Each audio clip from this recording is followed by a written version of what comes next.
Tannery শ্রমিকদের ন্যূনতম মজুরি 22,776 টাকা করার সুপারিশ করেছে সিপিডি। যদিও ট্রেড ইউনিয়নগুলোর দাবি সার্বিক মূল্যস্ফীতি বিবেচনায় মজুরি 25,000-এর।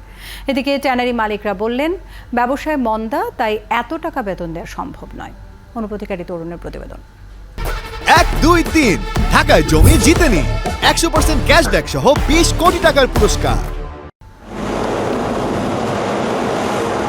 2022-23 অর্থ বছরে $1.2 বিলিয়ন বৈদেশিক মুদ্রা আয় হয় চামড়াজাত পণ্য রপ্তানি থেকে।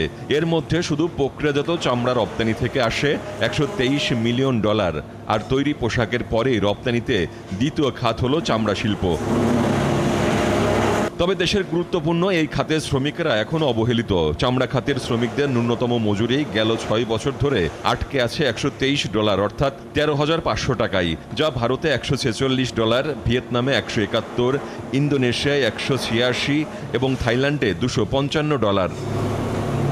তার যেহেতু প্রমোশনের সুযোগ নাই। ট্যানারি শিল্পে ন্যূনতম মজুরি নির্ধারণ ও বাস্তবায়নের চ্যালেঞ্জ নিয়ে নিজ কার্যালয়ে আয়োজিত এই আলোচনায় সিপিডি বলছে, মূল্যস্ফীতি এবং সুষম খাদ্য নিরাপদ বাসস্থান নিশ্চিতে ন্যূনতম মজুরি হওয়া উচিত 22,776 টাকা। ন্যূনতম মজুরি প্রস্তাব করছি 22,776 টাকা।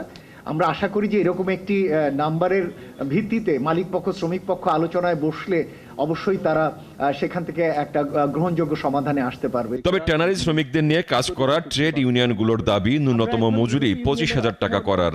আমরা ন্যূনতম মজুরি 25,000 টাকা আমরা দাবি করেছি। এটা আমরা সম্মানিত আমাদের ট্যানারি মালিকদের কাছেও আমরা পেশ করেছি। ট্যানারি মালিকরা বললেন, চামড়া প্রক্রিয়াজাত খরচ বেড়েছে, সেই সাথে রপ্তানি কমে গেছে, আবার ভালো দাম পাচ্ছেন না তারা। ফলে 25,000 টাকা মজুরি দেয়া তাদের পক্ষে সম্ভব নয়। সিপিডির প্রস্তাবনা আমরা বাস্তবায়ন করতে পারবো না কেন?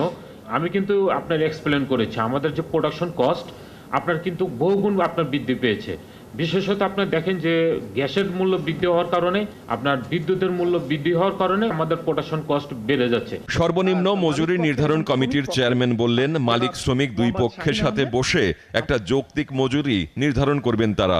অবাস্তব কোনো বেতন কাঠামো যে আসলে বাস্তবায়ন হবে না, যাতে দুই পক্ষই বাঁচে সেই জাতীয় একটা বেতন কাঠামো আমরা দেওয়ার জন্য আন্তরিকভাবে চেষ্টা করি। তবে বাস্তবতা হলো, শ্রমিকদের ন্যূনতম মজুরি 23,500 টাকা এখনও দেন না 60% ট্যানারি মালিক।